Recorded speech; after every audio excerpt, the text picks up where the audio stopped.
सर्वं यश्चाधितिष्ठति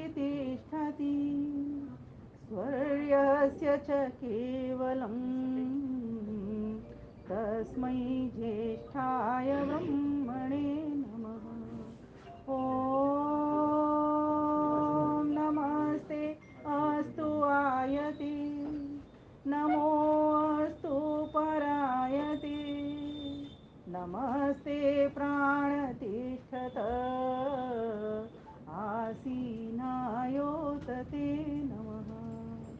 आसीनायोत ते नमः। दिव्यात्मा, महान आत्मा, स्वर्गीय पिता तुल्य मेरे श्रीमान बिशन स्वरूप चावला जी आज हमारे मध्य में उपस्थित नहीं हैं, लेकिन ऐसा लग नहीं रहा उनके परिवार को देख करके कि वो नहीं हों। उनके भौतिक रूप से हमें दिखाई नहीं देते हों भले ही, लेकिन उनका यशस्वी शरीर हम सभी बच्चों के माध्यम से आज भी प्रत्यक्ष हूबहू, मैं तो कहती हूँ जैसे कृष्ण का हम उदाहरण देते हैं कि शक्ल बिल्कुल एक जैसी लगती थी, वैसे यहाँ पर भी मुझे ये परिवार में भी उनका दर्शन होता रहता है। चाहे वो धर्मपत्नी के रूप में हो, चाहे पुत्र पुत्रियों के रूप में हो, या फिर उनकी पुत्र वधू के रूप में हो, सभी बच्चे या फिर पौत्र पौत्रियों के रूप में हो, सभी बच्चों को वो एक ऐसी विरासत दे करके गए हैं कि वो सभी हम सभी के लिए प्रेरणास्पद है। ऐसी दिव्यात्मा को जहाँ कहीं भी है, जिस घर में भी गई है, अच्छे ही घर में गई होगी निश्चित, और मनुष्य योनि ही प्राप्त की होगी, ये मेरा पक्का ऐसा मानना है। क्योंकि जब से मेरी उनसे मुलाकात हुई, माता जी ने एक सत्संग रखा था, कहाँ रखा था, देखिए ये प्रेरणा की बात है इसलिए बता रही हूँ, एक झुग्गी बस्ती में, और मेरे पास माता जी का फ़ोन आता है, बेटी कभी सुना होगा माता जी ने मुझे अमर कॉलोनी सत्संग वगैरह में या कहीं और, तब तो कोरोना काल भी नहीं था, और हो गए होंगे कोई 7-8 वर्ष माता जी रहे होंगे उस समय को, है ना, या ज़्यादा हो गया होगा। तो इन्होंने कहा बेटी तुमको आना है, सत्संग करना है। वहाँ पर उनसे, उस दिव्य आत्मा से मेरी मुलाकात हुई, प्रथम बार मैंने दर्शन किए, और उनके दर्शन करने पर ऐसे लगता था जैसे कि वो कुछ हमसे कह रहे हों, और इतनी स्माइल, क्योंकि कानों से उन्हें कम सुनाई पड़ता था, सुन कम पाते थे, लेकिन उनके चेहरे पर हर वक्त मुस्कान बनी रहती थी। कहते हैं मुस्कान उसी व्यक्ति के चेहरे पर रहती है जिसका के जीवन चाहे सुख हो चाहे दुख हो, धूप हो चाहे छांव हो, सर्दी हो चाहे गर्मी हो, किसी भी स्थिति में जो व्यक्ति विचलित नहीं होता, उसी के चेहरे पर मुस्कान देख सकते हो। खासकर इस कलयुग में किसी भी व्यक्ति के चेहरे पर आप मुस्कान नहीं देखोगे। किसी को धन का रोना, किसी को पुत्र का रोना, किसी को पुत्री का रोना, किसी को वधू का रोना, तो किसी को सास का रोना, किसी को जेठानी का रोना, तो किसी को जेठ का रोना, तो किसी का भाइयों का रोना, और किसी को रोना ही रोना, रोने का भी रोना कि मैं रो इतना क्यों रहा हूँ, इस बात के लिए भी रोता है इंसान।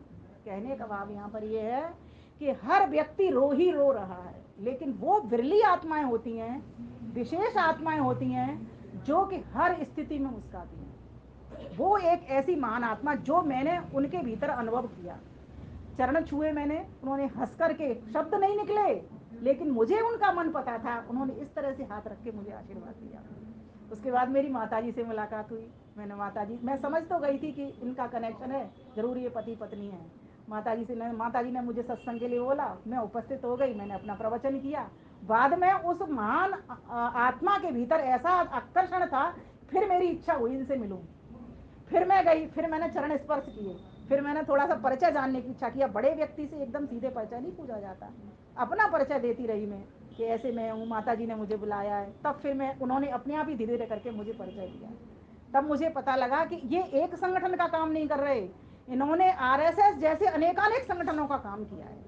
तो जो व्यक्ति इन संगठनों को, समाजों को साथ लेकर चलता हो, उसको अपना सहयोग देता हो, उद्यम करता हो, उद्योग करता हो, ऐसे ही व्यक्ति के चेहरे के ऊपर वो मुस्कान आ सकती है। ऐसी दिव्य ग्रंथ आत्मा, दिव्यात्मा आज हमारे बीच में मौजूद नहीं है, लेकिन वो अपनी संस्कार, अपनी विरासत अपने बच्चों को देकर के गए हैं। यही कारण है कि उनके जाने के बाद से माता जी ने एक भी दिन का यज्ञ नहीं छोड़ा, पहले भी करती होंगी, छोड़ा, और उनका जो जो भी कार्यक्रम आ रहा है उसमें भी वो यज्ञ कर रही हैं, और आज भी उनकी प्रथम पुण्यतिथि के अवसर पर वो यज्ञ कर रही हैं। ये पुण्यतिथि है क्या? जो पुण्य का दिग्दर्शन करा गई, जो पुण्य का दर्शन करा गई कि पुण्य किसको कहते हैं, इसी को तो पुण्य कहते हैं।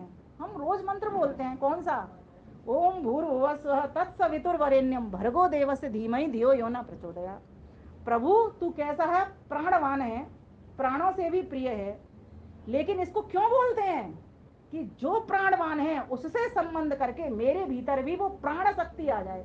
क्या मेरे पास प्राण शक्ति नहीं है? मन में ही प्रश्न आता है ना, तभी तो श्वास चल रही है ना। लेकिन हाँ, अभी वो कमी है।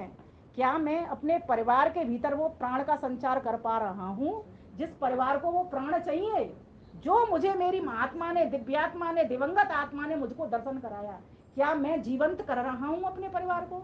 तो माता जी को अगर कहा जाए तो ये प्रथम नंबर पर आएंगी, अपने पूरे परिवार को लेकर के नित्य प्रति यज्ञ करती हैं, और ऐसे कार्यक्रमों में पूरा परिवार पूरी श्रद्धा के साथ में यज्ञ करता है। और आज आप इस रूप को देख रहे हो, माता जी यहाँ बैठी हैं, माता जी के सामने करी, बहू बेटे मेरी बात को सुन रहे हैं।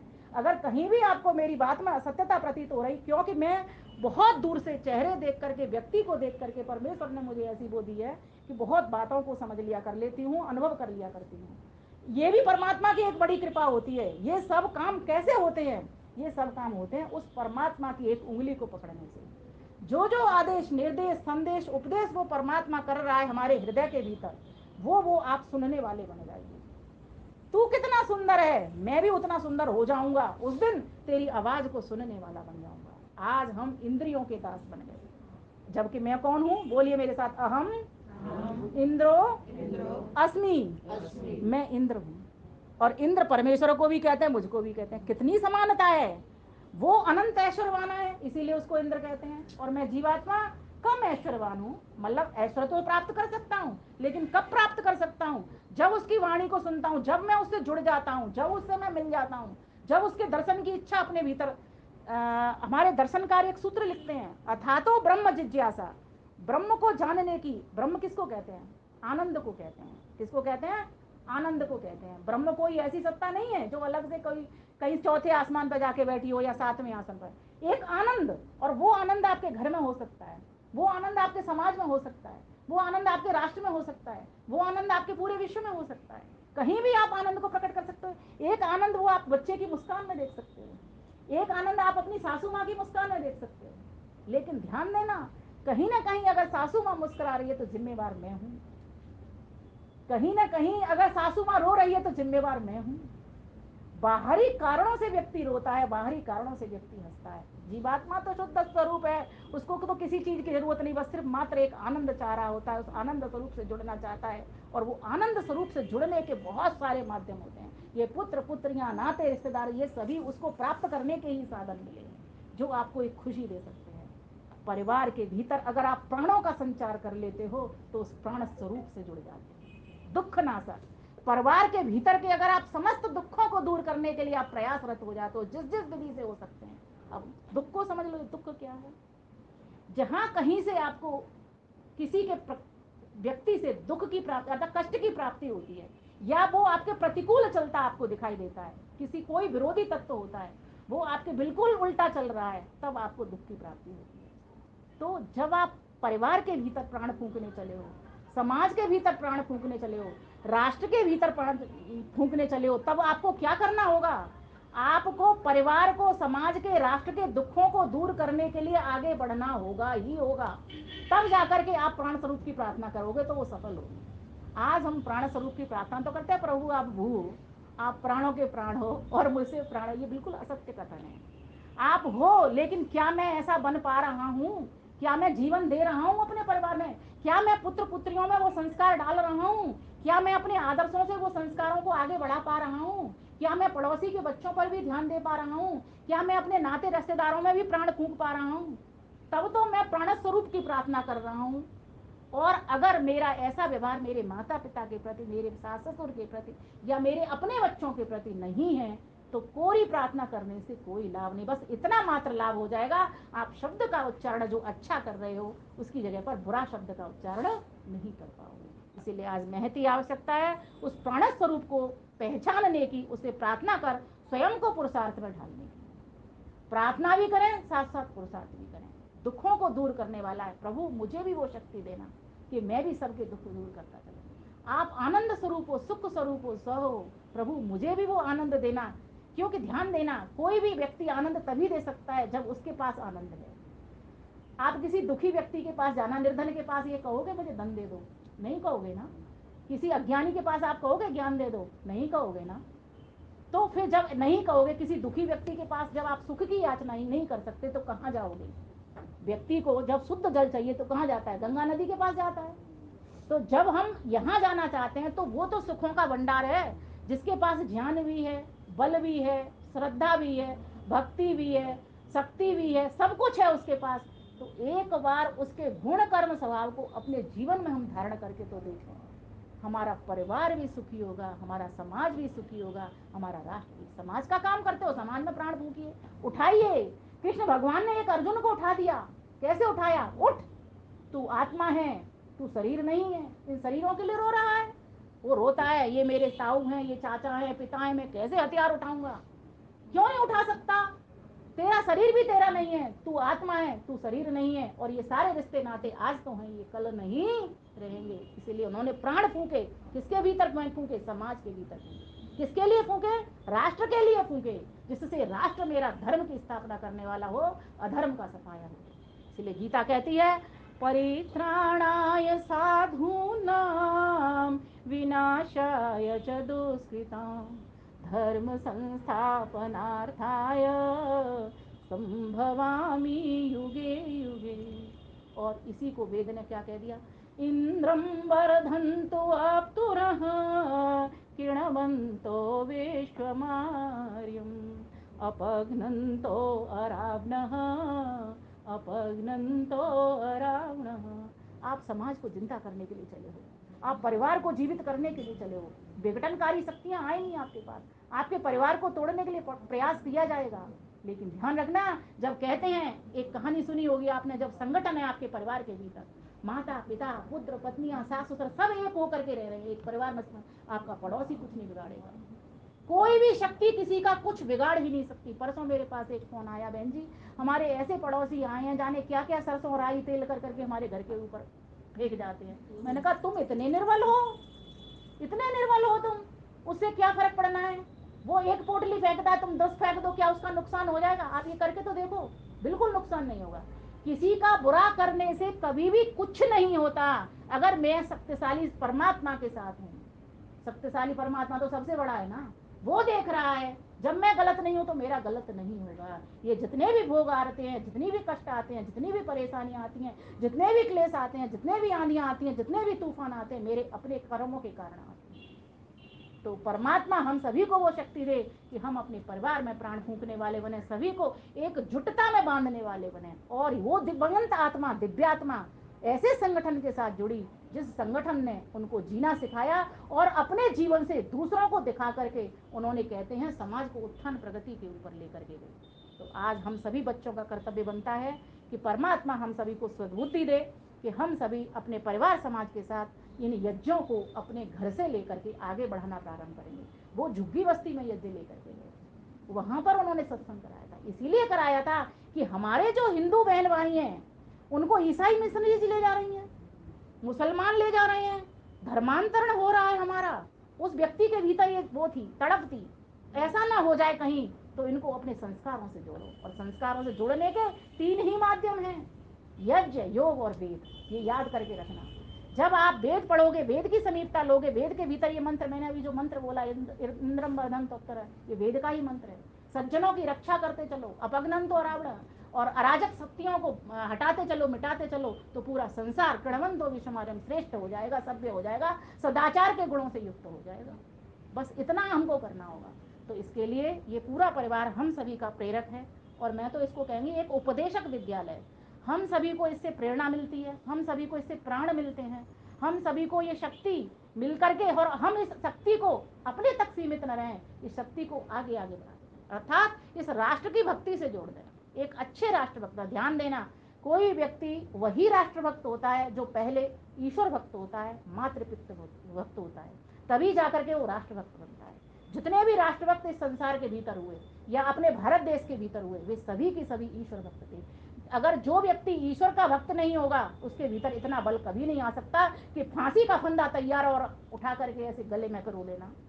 बताइए कोई होगा? ईश्वर का भक्त ही होगा, क्योंकि वही निर्भय होता है, वही सबल होता है, वही निडर होता है, जो जाकर के फांसी का फंदा स्वयं आकर के चूम लेता है। और ऐसे हमारा देश ऐसे वीर पुरुषों से, वीरांगनाओं से, महान पुरुषों से भरा हुआ पड़ा है। इसीलिए ये भारत देश कभी मिटाने को इसको बहुत प्रयास किया गया, ये मिट नहीं सका। क्यों? क्योंकि हमारे देश के जो बच्चे थे, हमारे परिवार थे, हमारा समाज था, सभी की सभी एकजुट होकर एक सा के सूत्र में रह करके और परम पिता परमेश्वर की सन्निधि में उसके आशीर्वाद से बढ़ना फलना फूलना जानते थे, एक दूसरे को बढ़ाना फलाना फूलना जानते थे।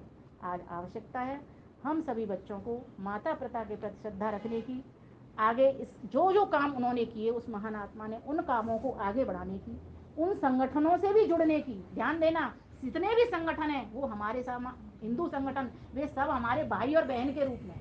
किसी को काटना नहीं, किसी को बांटना नहीं, किसी को तोड़ना नहीं। अगर कर सकते हैं तो सभी को हम जोड़ने का प्रयास करें, जिससे कि उन विधर्मी शक्तियों से लड़ने की ताकत हमारे परिवार के भीतर, समाज के भीतर आ सके। इस प्रकार से हम सभी माताएं, बहनें, भाइयों सभी का कर्तव्य बनता है कि हमारे परिवार सुखी हों, स्वस्थ हों, आनंद से भरे पूरे हों। इस प्रकार से मैं कहते हुए अपनी वाणी को विराम दूंगी। उससे पहले 4 पंक्तियां मैं बोलूंगी। सबके भीतर एकता का अनुभव करें। एक परमात्मा सबके भीतर बैठा हुआ है, एक ही वो आत्मा है जो सबको ज्ञान दे रही है, सबको धन दे रही है, सबको बल दे रही है।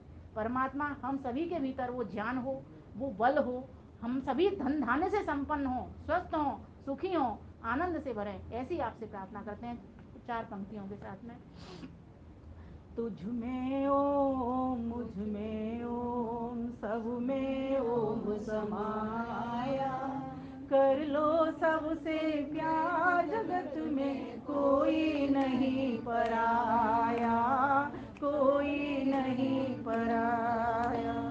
तुझ में ओम, मुझ में ओम, सब में ओम समाया, कर लो सबसे प्यार, जगत में कोई नहीं पराया, कोई नहीं पराया।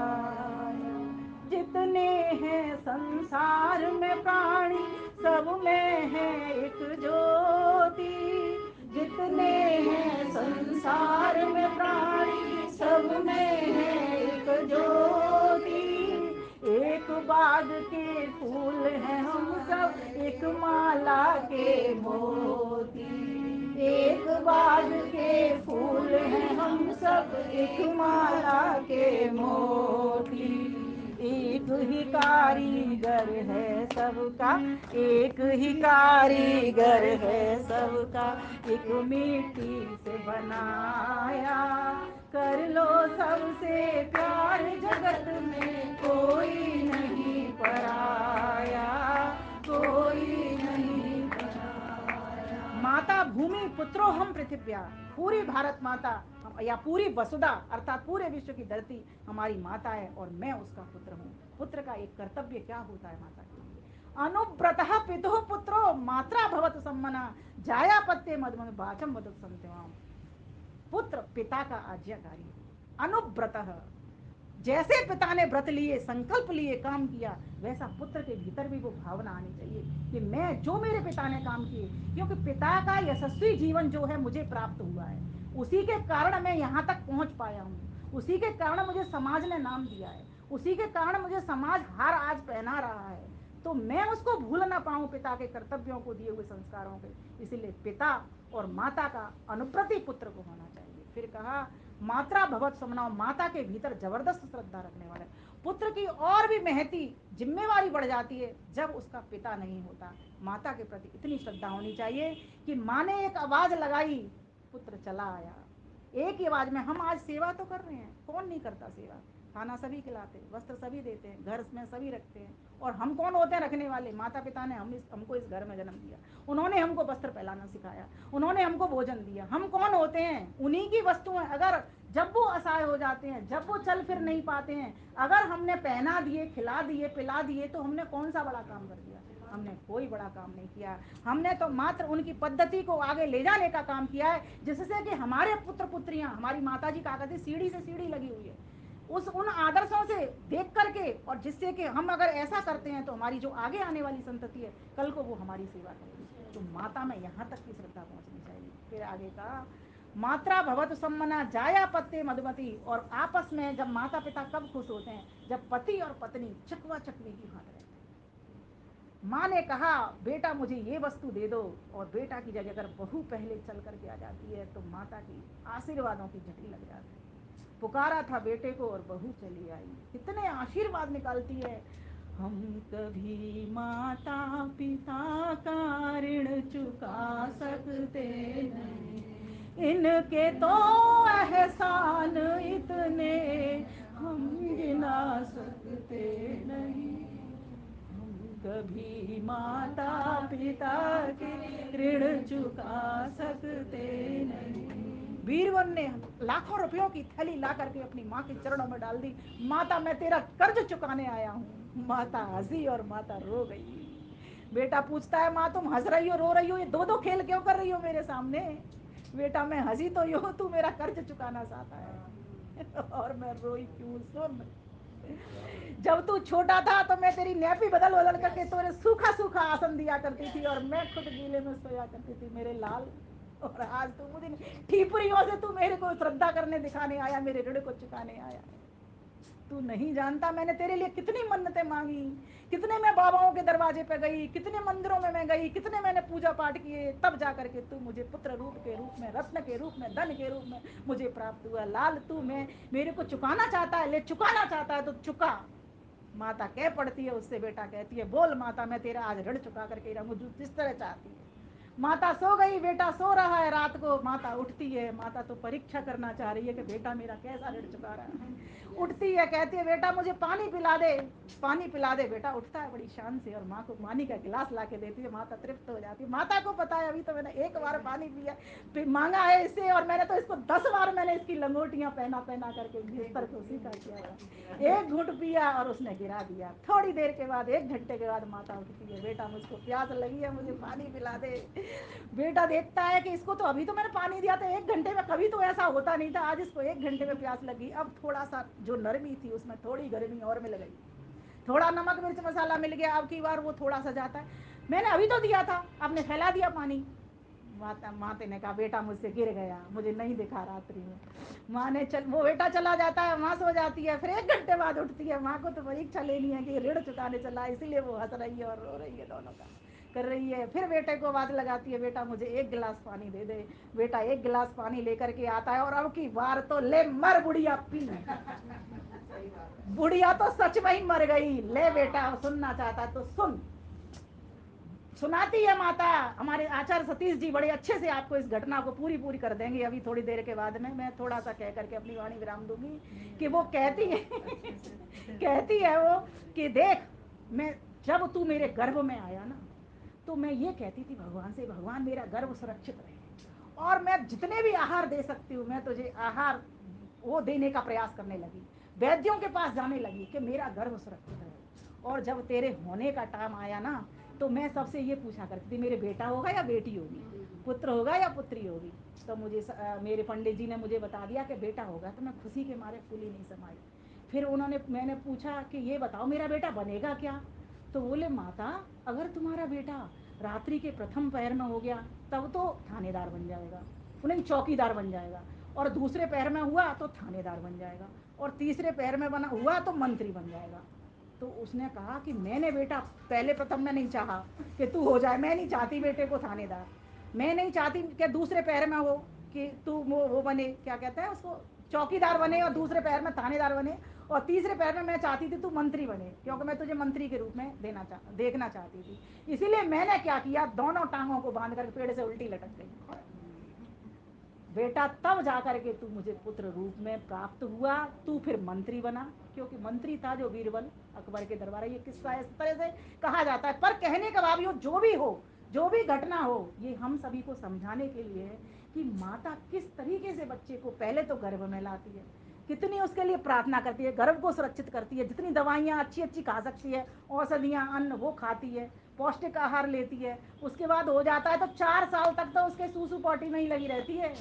और फिर प्रथम आचार्य देवो भव, मातृ देवो भव, पितृ देवो भव, आचार्य देवो भव। प्रथम माता, अगर संस्कारों की कोई शाला है, अगर विद्यालय की कोई शाला है तो वो माता ही होती है। आज जितने भी परिवारों में झगड़े हो रहे हैं वो माता पिता की नहीं सुनने के कारण हो रहे हैं। सेवा सभी कर रहे हैं, अर्थात खिला पिला सभी रहे हैं, वस्त्र सभी दे रहे हैं, लेकिन माता के पास कितने लोग हैं जो उसकी बात को सुन रहे हैं। शुश्रूषा का अर्थ होता है सुनना। कितने लोग हैं आज सुनते हैं माता को और माता की सुन करके बात को मानने वाले होते हैं। तो ये जो परिवार है ये प्रेरणास्पद परिवार है। ये बहू इतनी शालीन और इतनी सभ्यता वाली बहू, मैं इनके मुंह पर कहते हैं जितनी बार आई हूँ, मुझे लग रहा है पिताजी के नहीं होने के बाद मेरा ये तीसरा चक्कर है ना माता जी, तीसरी बार मैं आई हूँ। इतनी सभ्यता, इतने संस्कारों से सुसज्जित है, उसके पीछे कहीं ना कहीं कारण इनके अपने माता पिता के संस्कार तो हैं ही, यहाँ सास ससुर से भी इनको मिले संस्कार हैं, पति देव से भी मिले हुए इनके संस्कार हैं। भगवान इस परिवार की बगिया को खूब खिलाए रखना, हर प्रकार के इनके और इनके संस्कारों से हम भी सभी पल्लवित पुष्पित हों। मैं तो यहाँ तक की प्रार्थना करने जा रही हूँ। अभी हम बच्चे हैं, अज्ञानी हैं, जो प्रेरणा कर रहा है बहुत बड़ा ज्ञानी होता है। ध्यान दें, ये माता जी सुन रही है ना, यही इनका सबसे बड़ा ज्ञान। आज सुनना कोई नहीं चाहता, सुनाना सभी चाहते हैं।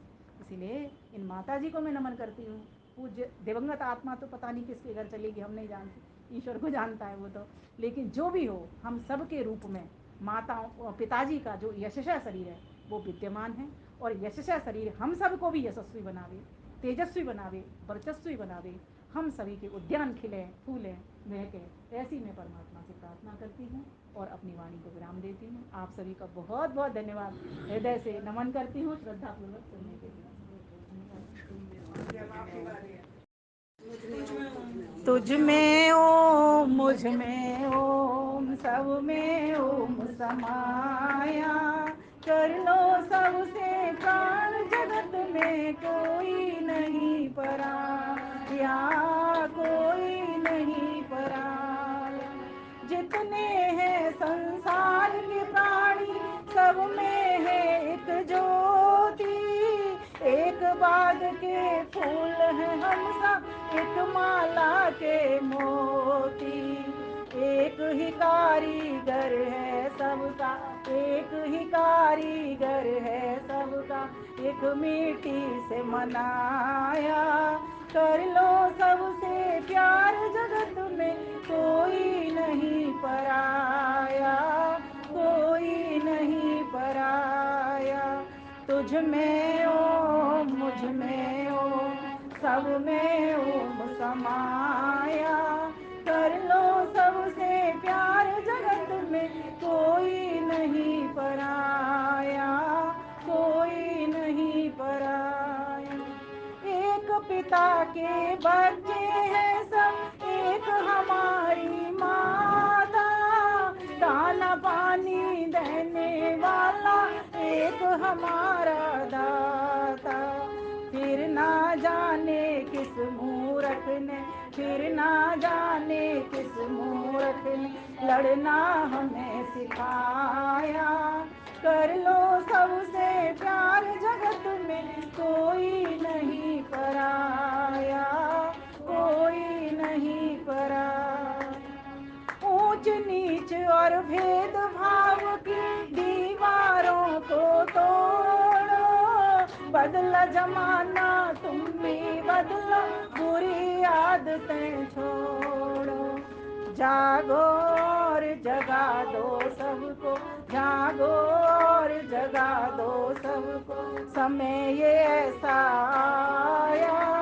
कर लो सबसे प्यार जगत में कोई नहीं पराया, कोई नहीं पराया। तुझ में ओम, मुझ में ओम, सब में ओम समाया। कर लो सबसे प्यार जगत में कोई नहीं पराया, कोई नहीं पराया। मन से सबका हित चाहो और तन से करो भलाई, मन से सबका हित चाहो और तन से करो भलाई। जो ना करे भलाई उसका मोल नहीं एक पाई। जो ना करे भलाई उसका मोल नहीं एक पाई। वो है सच्चा सेवक जो कि, वो है सच्चा सेवक जो कि काम सभी के आया। कर लो सबसे प्यार जगत में कोई नहीं पराया, कोई नहीं पराया। तुझ में ओ मुझ में ओ, तुझ में ओ मुझ में ओ, सब में ओम समाया। कर लो सबसे प्यार जगत में कोई नहीं पराया, कोई नहीं पराया, कोई नहीं पराया।